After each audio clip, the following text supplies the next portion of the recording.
السلام علیکم۔ ہم نے 11 جو ہے آیات کر لی تھیں، تو آج ہم 12 سے سٹارٹ کر لیتے ہیں۔ وَلَقَدْ أَخَذَ اللَّهُ مِيثَاقَ بَنِي إِسْرَائِيلَ، اور بے شک ہم نے لیا تھا میثاق بنی اسرائیل سے۔ وَبَعَثْنَا مِنْهُمْ اثْنَا عَشَرَ نَقِيبًا، اللہ نے بنی اسرائیل سے پختہ عہد لیا تھا اور ان میں 12 نقیب مقرر کیے تھے، اور ان سے کہا تھا کہ میں تمہارے ساتھ ہوں۔ بَعَثْنَا مِنْهُمْ اثْنَا عَشَرَ نَقِيبًا، یہ اس کی تفسیر دیکھ لیتے ہیں کہ یہ نقیب سے کیا مراد ہے۔ نقیب کے معنی نگرانی اور تفتیش کرنے والے کے ہیں۔ بنی اسرائیل کے 12 قبیلے تھے، اور اللہ تعالیٰ نے ان میں سے ہر قبیلے پر ایک ایک نقیب خود اس قبیلے سے مقرر کرنے کا حکم دیا تھا، تاکہ وہ ان کے حالات پر نظر رکھے اور انہیں بے دینی اور بد اخلاقی سے بچانے کی کوشش کرتا رہے۔ نگران، نقیب سے مراد نگران، ہر قبیلے کا نگران۔ 12 تھے تو 12 نگران ہو جائیں گے۔ تو وقال اللہ انی معکم، تو اللہ تعالیٰ نے فرمایا کہ میں تمہارے ساتھ ہوں۔ لئن اقمتم الصلاۃ وآتیتم الزکوٰۃ، تو اللہ تعالیٰ نے بنی اسرائیل سے پختہ عہد لیا تھا اور ان میں 12 نقیب مقرر کیے تھے، اور ان سے کہا تھا کہ میں تمہارے ساتھ ہوں۔ تو کب تک ساتھ ہوں؟ اگر تم نے نماز قائم رکھی۔ وقال اللہ، اللہ تعالیٰ نے کہا انی معکم، بے شک میں تمہارے ساتھ ہوں۔ لئن اقمتم الصلاۃ، اگر تم قائم کرو نماز، وآتیتم الزکوٰۃ، اور تم قائم کرو زکوٰۃ، دو تم زکوٰۃ، وآمنتم برسولی، اور میرے رسولوں کو حکم مانو، وعزرتموہم، اور ان کی مدد کرو، وأقرضتم اللہ قرضا حسنا، اور ان کی مدد کرو اور اپنے خدا کو اچھا قرض دیتے رہو، تو یقین رکھو میں تمہاری برائیاں تم سے زائل کر دوں گا، اور اللہ کو قرض حسنا دو۔ لأکفرن، تو ضرور میں تمہیں دور کر دوں گا، عنکم تم سے، سیئاتکم تمہاری برائیاں، وَلَأُدْخِلَنَّکم، وہ تمہیں ضرور داخل کروں گا جنت میں تجری بہتی ہیں من تحتہا، اس کے نیچے انہار نہریں۔ فمن کافر، تو پھر جس نے کفر کیا بعد ذالک، اس کے بعد، منکم تم میں سے، فقد، تو پھر وہ ضل گمراہ ہو گیا، سواء السبیل جو ہے برے، سواء السبیل یعنی کہ گمراہ وہ ہو گیا سیدھے والے رستے سے نا۔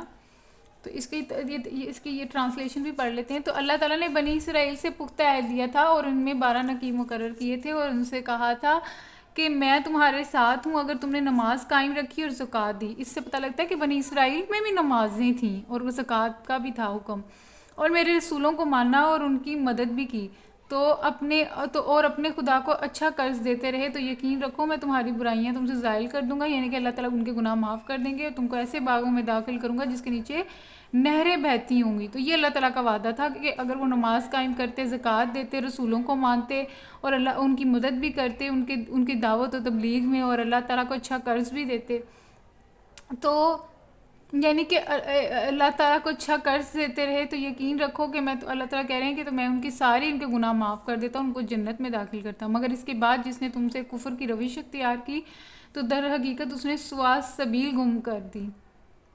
تو یہ سواء السبیل کا مطلب دیکھ لیتے ہیں۔ 18 سواء السبیل اس شہراء کو کہتے ہیں جو منزل مقصود تک پہنچانے کے لیے باقاعدہ بنا دی گئی ہو۔ اسے گم کر دینے کا مطلب یہ ہے کہ آدمی شہراء سے ہٹ کر پگڈنڈیوں میں بھٹک جائے، سیدھے راستے سے بھٹک گیا نا۔ تو اللہ تعالیٰ کہہ رہے ہیں فَبِمَا نَقْضِهِمْ مِيثَاقَهُمْ لَعَنَّاهُمْ، تو پھر یہ ان کا اپنے عہد کو توڑ ڈالنا تھا، جس کی وجہ سے ہم نے ان کو اپنی رحمت سے دور پھینک دیا۔ تو انہوں نے یہ سارے جو وعدے اللہ تعالیٰ سے کیے تھے وہ توڑ دیے، نہیں انہوں نے مانا۔ تو اللہ تعالیٰ کیا کہہ رہے ہیں فَمَا نَقْضِهِمْ مِيثَاقَهُمْ، تو انہوں نے جو ہے عہد جو ہے توڑ دیا، میثاق جو ہے وہ توڑ دیا۔ لَعَنَّاهُمْ، تو اللہ نے ان کو پر لعنت کی ہے۔ وَجَعَلْنَا قُلُوبِهِمْ قَاسِيَةً، اور ان کے دل جو ہے سخت کر دیے ہیں۔ يُحَرِّفُونَ الْكَلِمَ عَن مَّوَاضِعِهِ، اب ان کا حال یہ ہے کہ وہ الفاظ کا الٹ پھیر کر بات کو کہیں سے کہیں لے جاتے ہیں۔ وَنَسُوا حَظًّا مِّمَّا ذُكِرَ بِهِ، اور جو تعلیم انہیں دی گئی ہے اس کا بڑا حصہ بھول چکے ہیں۔ وَلَا تَزَالُ تَطَّلِعُ عَلَىٰ خَائِنَةٍ مِّنْهُمْ، اور آئے دن تمہیں ان کی کسی نہ کسی خیانت کا پتہ چلتا رہے گا۔ فاعف عنہم واصفح ان اللہ یحب المحسنین. تو اللہ تعالیٰ فرما رہے ہیں نبی صلی اللہ علیہ وسلم سے کہ انہوں نے اپنا جو ہے وعدہ جو ہے وہ توڑ دیا تھا، اور انہوں نے کافی، ہم نے پیچھے پڑھا نا کہ بنی اسرائیل نے اپنے نبیوں کو بھی قتل کیا، اور حضرت موسیٰ نے جب ان کو بچایا تھا اللہ تعالیٰ کے حکم سے، جب انہوں نے فرعون سے ان کو اللہ تعالیٰ نے نجات دی تھی، تو انہوں نے بچڑے کو معبود بنا لیا، پھر بھی اللہ نے ان کو معاف کیا. پھر اللہ نے طور پہاڑ کو ان کے اوپر کیا کہ تم مانو گے عہد کو یا نہیں. انہوں نے کہا ہم مانیں گے، لیکن بعد میں پھر مکر گئے. پھر انہوں نے کہا کہ ہمیں اللہ تعالیٰ کو اپنے سامنے دکھا. تو مطلب انہوں نے بہت زیادہ جو ہے نا نافرمانیاں کی. تو اللہ تعالیٰ کہہ رہے ہیں ان کے سبب ان کے اوپر لعنت ہو گئی ہے، اور ان کے دل بھی بہت سخت ہو گئے ہیں. یحرفون کلمہ، اور یہ جو ہے نا الفاظوں کو بدل دیتے ہیں ان کی جو اصل جگہ. وَنَسُوا حَظًّا مِّمَّا ذُكِرُوا، اور جس چیز کی ان کو نصیحت دی گئی تھی، جو ان کو تعلیم دی ہے، وہ بھی یہ بھول چکے ہیں، اس کا بیشتر حصہ جو ہے نا یہ بھول چکے ہیں. ولا تزال، تو اللہ تعالیٰ کہہ رہے ہیں رسول صلی اللہ علیہ وسلم کو کہ تمہیں آئے روز ان کی طرف سے جو ہے نا خیانت جو ہے ملتی رہے گی. کیونکہ رسول صلی اللہ علیہ وسلم نے جب ریاست مدینہ قائم کی تھی تو اس میں یہودی بھی رہتے تھے. تو آپ نے یہودیوں میثاق مدینہ کے اندر جو ہے یہودیوں کے ساتھ بھی معاہدہ کیا تھا کہ اگر مدینہ پہ کوئی حملہ، کوئی تھرڈ فورس جو ہے کوئی اگر مدینہ پہ حملہ کرتی ہے تو یہودی اور مسلمان جو ہیں وہ مل کر اس کا مقابلہ کریں گے. لیکن ہم نے تاریخ میں دیکھا کہ یہودیوں نے خود مشرکوں کے ساتھ مل کے مسلمانوں کے خلاف اور رسول صلی اللہ علیہ وسلم کے خلاف جو ہے سازشیں کی. تو انہوں نے تو کافی دفعہ جو ہے وعدے توڑے، وہ اس میں میثاق مدینہ کو بھی انہوں نے توڑا. تو وہی اللہ تعالیٰ رسول صلی اللہ علیہ وسلم کو کہہ رہے ہیں کہ آپ کو ان سے نا خیانتوں کے، جو ان کی خیانت کا آپ کو پتہ چلتا ہی رہے گا. آئے دن تمہیں ان کے کسی نہ کسی خیانت کا پتہ چلتا رہتا ہے. ان میں سے بہت کم اس ایپ سے بچے ہوئے ہیں. تو یہ دیکھیں جہاں پہ جو لوگ فالو کریں اللہ تعالیٰ ان کا بھی ذکر کرتے ہیں کہ، لیکن ہم نے پیچھے سورۃ نساء میں بھی پڑھا تھا کہ ان کی تعداد تھوڑی ہے، قلیل تعداد ہے، لیکن اکثریت جو اہل کتاب کی ہے نا وہ نافرمانی ہے. تو جہاں پہ ان کی تھوڑی تعداد ماننے والی ہے اللہ نے ان کا بھی ذکر کیا ہوا ہے. فاعف عنہم، تو اللہ تعالیٰ کہہ رہے ہیں کہ ان سے بہت ہی کم لوگ ہیں جو اس عیب سے بچے ہوئے ہیں. تو اللہ تعالیٰ کہہ رہے ہیں انہیں معاف کرو، ان کی حرکات سے چشم پوشی کرتے رہو. تو اللہ تعالیٰ کہہ رہے ہیں ان کو معاف کرو، وصفہ درگزر کرو. ان اللہ یحب المحسنین، تو اللہ تعالیٰ جو ہے احسان کی روش کو جو ہے نا پسند کرتا ہے. وَمِنَ الَّذِينَ قَالُوا إِنَّا نَصَارَىٰ أَخَذْنَا مِيثَاقَهُمْ، اور اسی طرح ہم نے ان لوگوں سے بھی پختہ عہد دیا تھا جنہوں نے کہا تھا کہ ہم نصارہ ہیں، مگر ان کو بھی جو سبق یاد کرایا گیا تھا اس کا ایک بڑا حصہ انہوں نے بھی فراموش کر دیا. دیکھیں پہلے یہودیوں کے بارے میں بتایا، اب اللہ تعالیٰ عیسائیوں کے بارے میں کہہ رہے ہیں کہ من الذین، اور ان لوگوں میں سے جو کہتے ہیں کہ ہم نصارہ ہیں، ان کو بھی اللہ تعالیٰ ان سے بھی اللہ تعالیٰ نے عہد لیا تھا. فَنُسُوا حَظًّا مِّمَّا ذُكِرُوا، تو یہ بھی بہت بڑا جو حصہ ہے وہ بھول چکے ہیں. فَأَغْرَيْنَا بَيْنَهُمُ الْعَدَاوَةَ، تو اللہ تعالیٰ نے وہاں پہ یہودیوں کو کیا سزا دی تھی؟ ان کی جو ہے اس حرکت کی وجہ سے، جو انہوں نے نسو جو بھول گئے تھے، اتنا بڑا حصہ جو اللہ تعالیٰ نے ان کو دیا تھا، تو ان کا اللہ تعالیٰ نے ان کے دل جو ہیں وہ سخت کر دیے تھے اور ان کے اوپر لعنت کی تھی. تو اب ان کے اوپر کیا ہے عیسائیوں کے اوپر؟ فَأَغْرَيْنَا بَيْنَهُمُ الْعَدَاوَةَ، تو اللہ تعالیٰ کہہ رہے ہیں مگر ان کو بھی جو سبق یاد کرایا گیا تھا اس کا ایک بڑا حصہ انہوں نے بھی فراموش کر دیا. آخر کار ہم نے ان کے درمیان قیامت تک کے لیے دشمنی اور آپس کے بغض و عناد کا بیج بو دیا ہے. تو ان کی اس نافرمانی کی وجہ سے فاغرینہ، تو اللہ تعالیٰ نے ان کے درمیان میں ہے نا جو دشمنی ڈال دی، بغاوت ڈال دی ہے. تو اب آپ دیکھیں یہ آپس میں بھی لڑتے رہتے ہیں. اب آپ دیکھیں کہ عیسائیوں کے اندر بھی کافی فرقے ہیں، جس طرح ہمارے اندر فرقے نا، اس طرح ان کے بھی بہت زیادہ فرقے ہیں. جس طرح سنی اور شیعہ جو ہے وہ جو ہے نا ہمارا پرومیننٹ ہے، لیکن اگر آپ سنیوں میں بھی آ جائے تو کافی فرقے آپ کو ملیں گے. تو اسی طرح عیسائیوں کے اندر بھی آپ کو فرقے ملیں گے، لیکن جو دو ہے نا وہ ایک پروٹیسٹنٹ ہیں اور ایک کیتھولک ہیں. تو یہ آپس میں لڑتے رہتے ہیں. جس طرح آپ دیکھ لیں یونائٹڈ اسٹیٹ اور جو رشیا ہے وہ آپس میں کس طرح جو ایک دوسرے کے دشمن ہیں، حالانکہ ہے تو دونوں کی اور اوریجن آپ دیکھیں تو دونوں ہی کرسچن ہیں.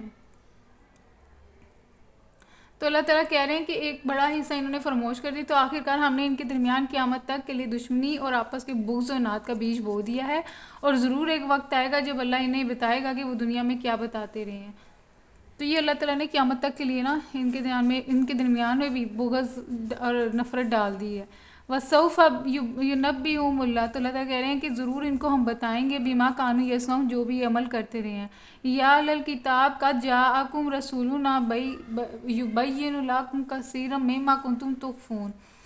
تو اللہ تعالیٰ اہل کتاب سے کہہ رہے ہیں کہ ہمارا رسول تمہارے پاس آ گیا ہے جو کتاب الہی کی بہت سی ان باتوں کو جو تمہارے سامنے کھول رہا ہے جن پر تم پردہ ڈالا کرتے تھے، اور بہت سی باتوں سے درگزر بھی کر جاتا ہے. اور تمہارے پاس اللہ کی طرف سے روشنی آ گئی ہے اور ایک ایسی حق نما کتاب جس کے ذریعے سے اللہ تعالیٰ ان لوگوں کو جو اس کی رضا کے طالب ہیں سلامتی کے طریقے بتاتا ہے، اور اپنے اذن سے ان کو اندھیروں سے نکال کر اجالے کی طرف لاتا ہے اور راہ راست کی طرف ان کی رہنمائی کرتا ہے.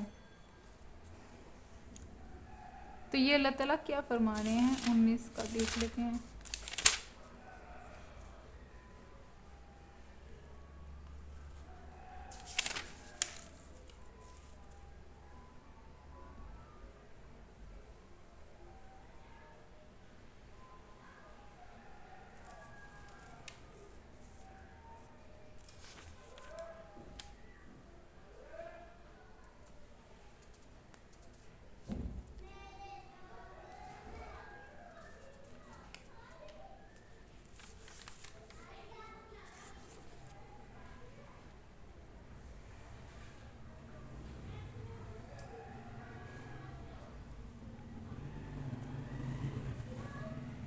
وہی نا، تو اللہ تعالیٰ اہل کتاب کو بتا رہے ہیں کہ تمہارے پاس حق آ گیا، یعنی ہمارا قرآن مجید ہمارے رسول صلی اللہ علیہ وسلم نے کھول کھول کر جو ہے ان کو بتا دی ہیں. اللہ تعالیٰ نے اس قرآن مجید کے ذریعے سے، ہم نے جس طرح سورۃ بقرہ میں بھی پڑھا اس میں سارا جو ہے یہودیوں کے بارے میں بتایا گیا، پھر آل عمران کے اندر ہم نے سارا عیسائیوں کے بارے میں پڑھا. تو اسی طرح نا اللہ تعالیٰ نے ساری چیزیں کھول کھول کر قرآن مجید میں بتا دی ہیں، حق کا رستہ بتا دیا ہے اور باطل کا رستہ بھی بتا دیا ہے. یا اہل الکتاب قد جاءکم رسولنا یبین لکم کثیرا مما کنتم تخفون من الکتاب. تو اللہ تعالیٰ نے ساری چیزیں جو ہے نا کھول کھول کے بتا دی ہیں، وہ والی چیزیں بھی جو انہوں نے جو اہل کتاب نے چھپائی ہوئی ہیں، کیونکہ جو اہل کتاب کے جو عالم ہیں انہوں نے بھی تو اپنے لوگوں کے ساتھ جو ہے بہت ساری چیزیں جو ہیں چھپائی ہیں انہوں نے.